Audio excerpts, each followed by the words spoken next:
I, 31M, never thought I'd be in this situation, but here I am, questioning whether I've gone too far in exposing my older brother Zachary's, 36M, web of lies. To understand the complexity of our relationship, I need to take you back to our childhood.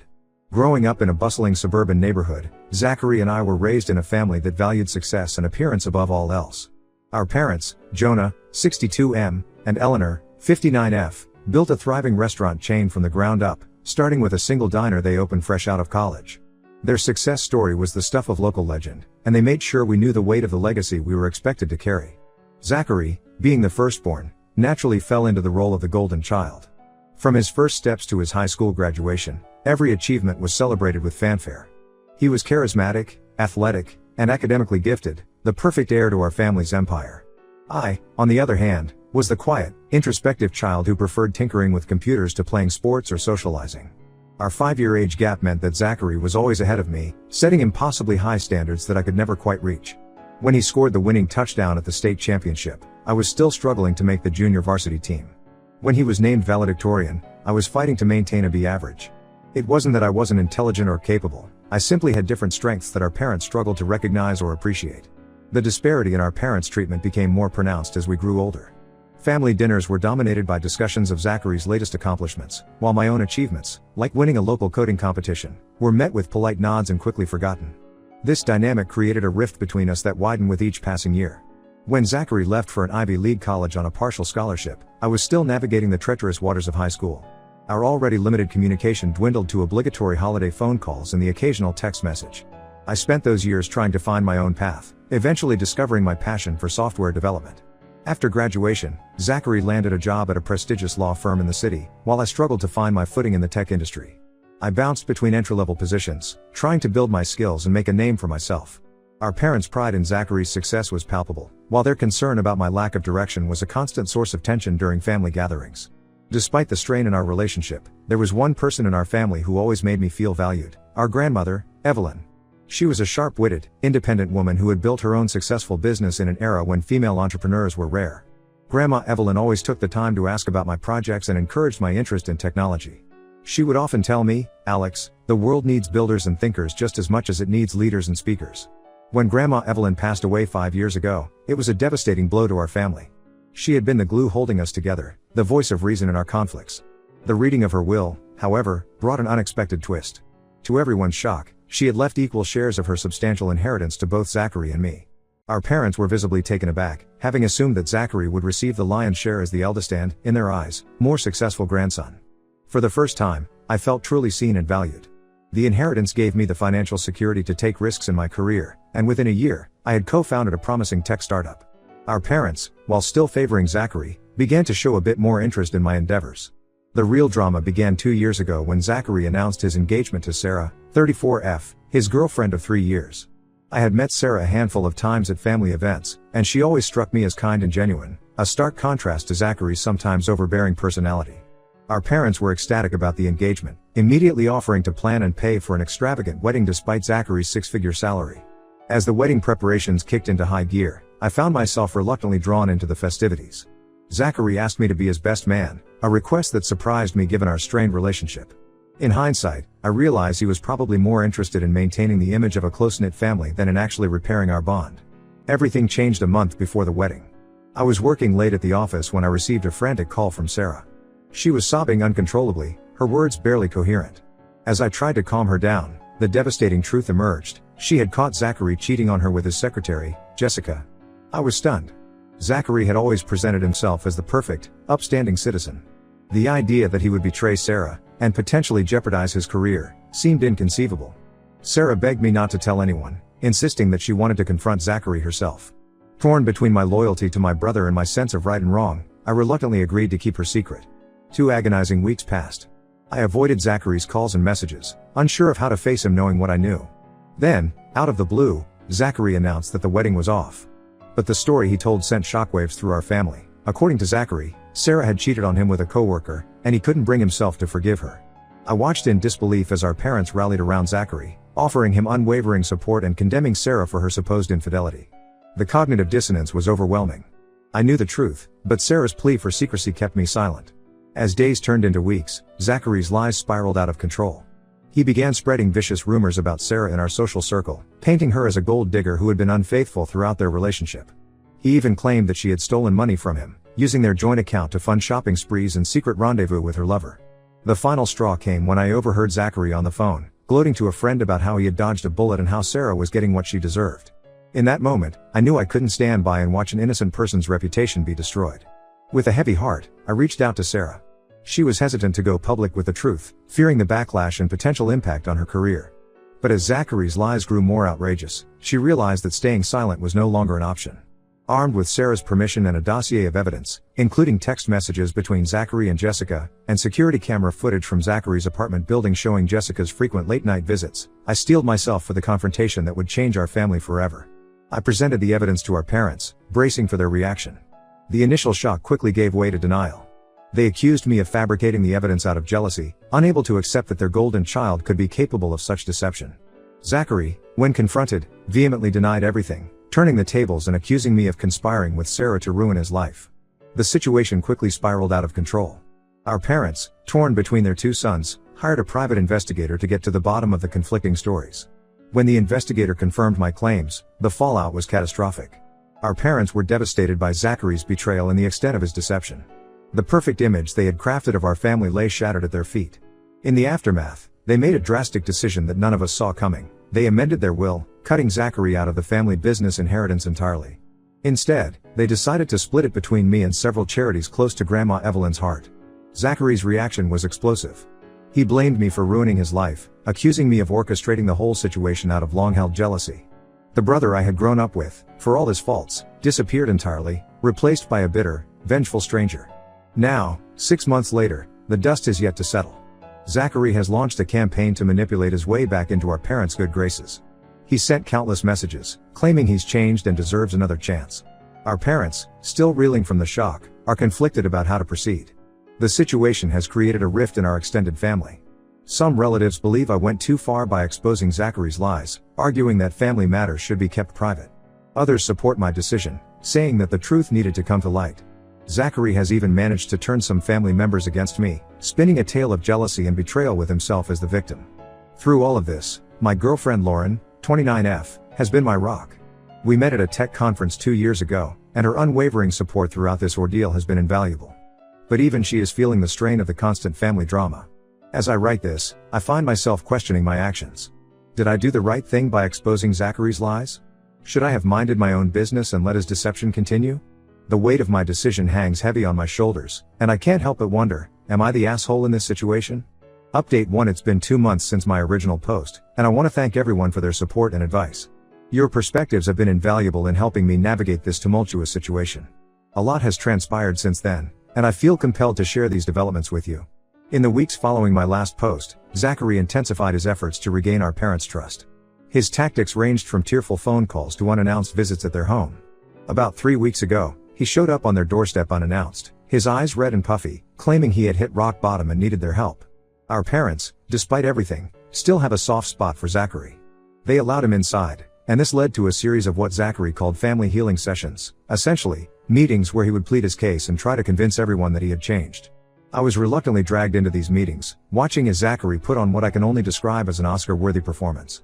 During these sessions, Zachary wove a tale of personal struggle and redemption. He spoke of deep-seated insecurities that had driven him to cheat, of the overwhelming pressure he felt to be perfect, and of the shame that had led him to lie. He claimed to have started seeing a therapist, Dr. Andrews, who was helping him work through his issues. He even produced a letter from this therapist, detailing his progress and commitment to change. I'll admit, there were moments when even I almost believed him. Zachary had always been charismatic, able to charm his way out of trouble, and these performances were no exception. Our parents seemed to be wavering, considering giving him another chance. But something didn't sit right with me. Perhaps it was years of seeing through Zachary's manipulations, or maybe it was just intuition, but I couldn't shake the feeling that this was just another one of his acts. So, I decided to do some digging. My first step was to reach out to Sarah. She had moved to another state to escape the drama, but we had kept in sporadic contact. What she told me chilled me to the bone. Far from being repentant, Zachary had been harassing her with calls and messages. He alternated between begging her to corroborate his lies and threatening her if she didn't comply. Sarah forwarded me some of these messages, and they were disturbing, to say the least. Armed with this information, I knew I needed more concrete evidence if I was going to counter Zachary's elaborate performance. I made the difficult decision to hire a private investigator of my own. It wasn't a step I took lightly, but I felt it was necessary to uncover the truth. Within a week, the investigator had uncovered some startling information. The therapist, Dr. Andrews, didn't exist. The practice address Zachary had given was actually a small coffee shop. During his supposed therapy sessions, Zachary had been spotted multiple times with a woman who was definitely not a therapist.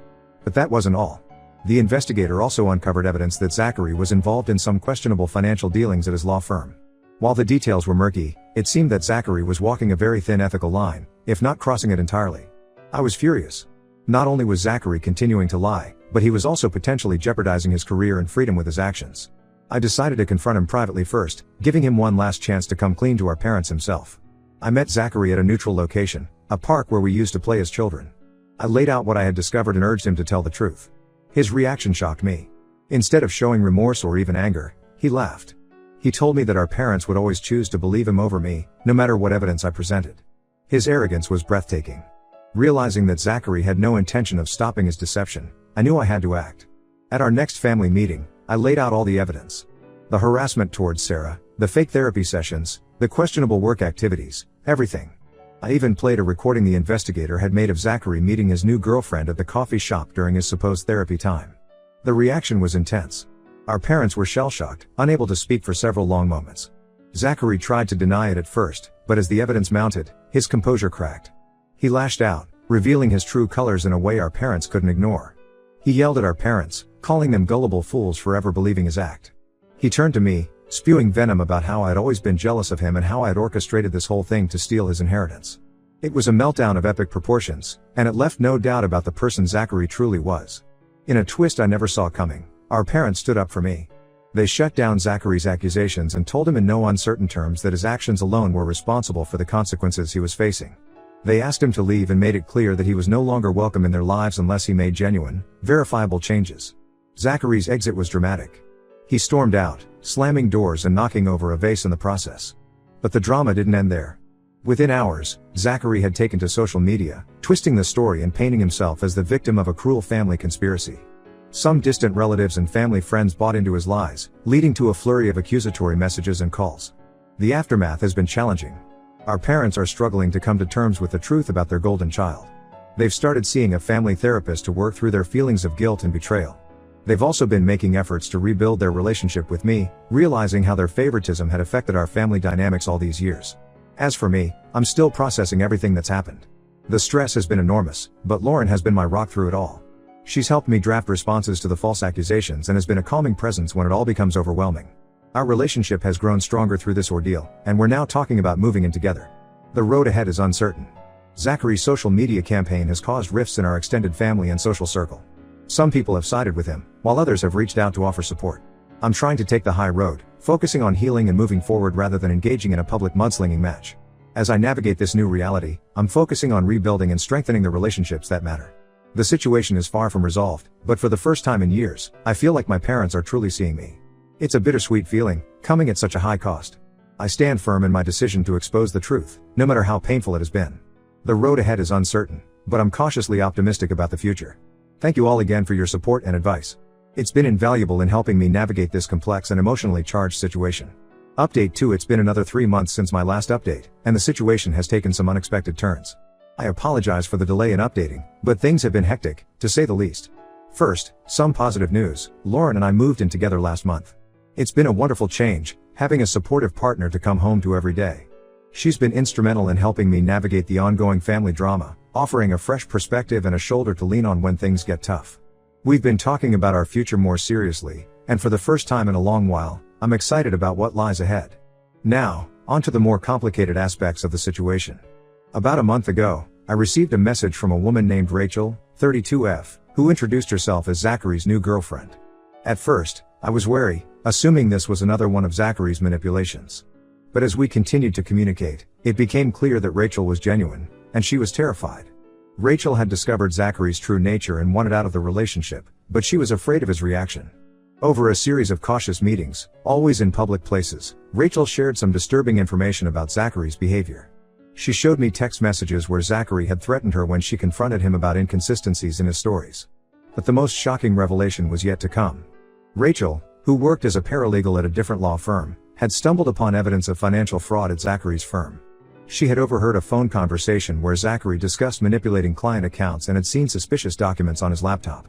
Rachel was torn between her fear of Zachary and her ethical obligation to report what she knew. I was conflicted about what to do with this information.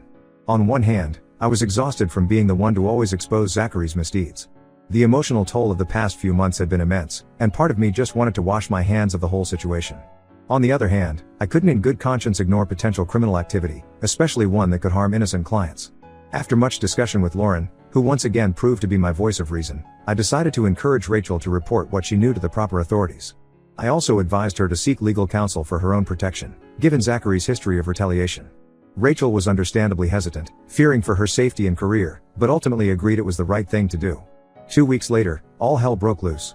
Zachary was arrested on charges of embezzlement and fraud. The news made local headlines, and our family was thrust into the spotlight once again.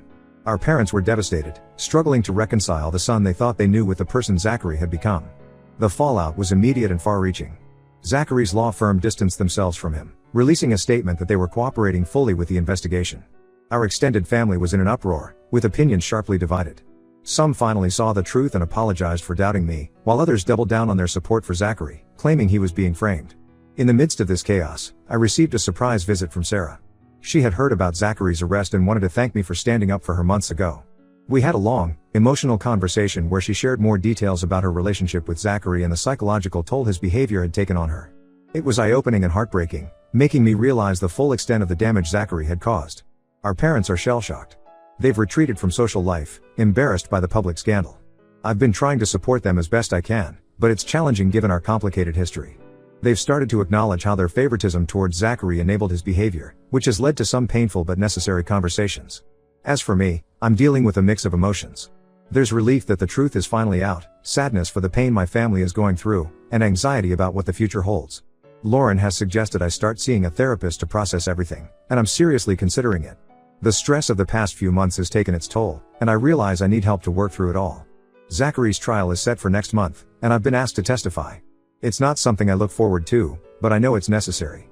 The whole situation is surreal, and sometimes I can't believe this is my life.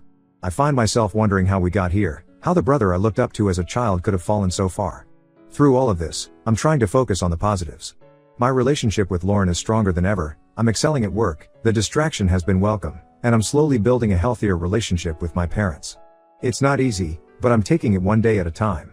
As I prepare for the trial and whatever comes after, I'm grateful for the support I've received from this community.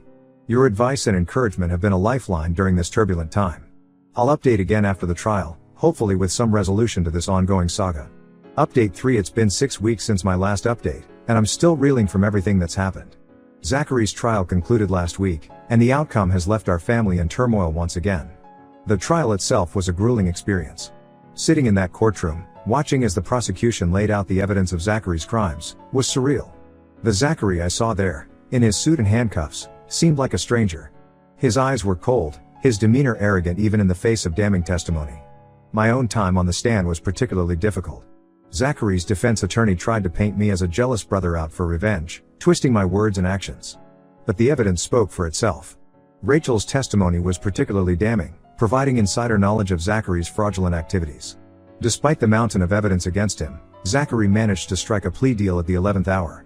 He pleaded guilty to lesser charges in exchange for a reduced sentence. He'll serve 2 years in a minimum security prison, followed by 3 years of probation. He's also required to pay substantial restitution to his firm and affected clients. The plea deal has divided our family even further. Some see it as a miscarriage of justice, believing Zachary deserved a harsher sentence for the extent of his crimes and the lives he's affected. Others are relieved, thinking this might be the wake-up call he needs to turn his life around.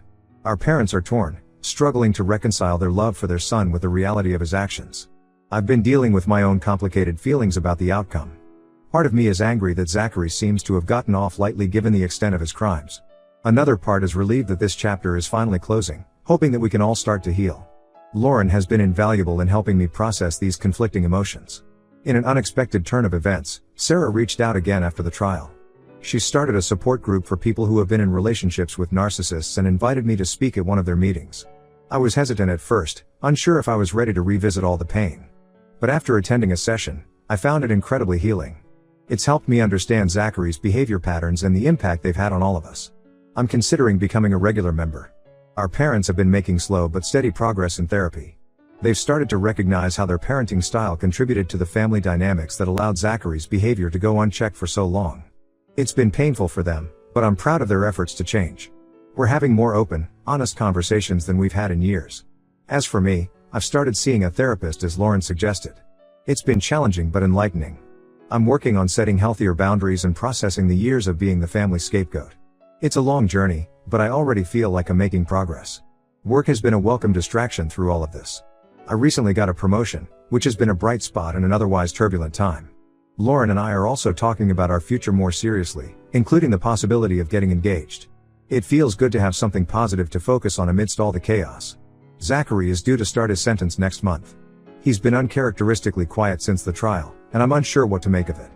Part of me hopes this experience will lead to genuine change, but I'm also wary of getting my hopes up. I've learned the hard way not to underestimate Zachary's capacity for deception. As I navigate this new reality, I'm focusing on healing and moving forward. The road ahead is uncertain, but for the first time in a long while, I feel hopeful about the future. I'm learning to let go of the anger and resentment I've carried for so long, focusing instead on building a life that isn't defined by my relationship with Zachary.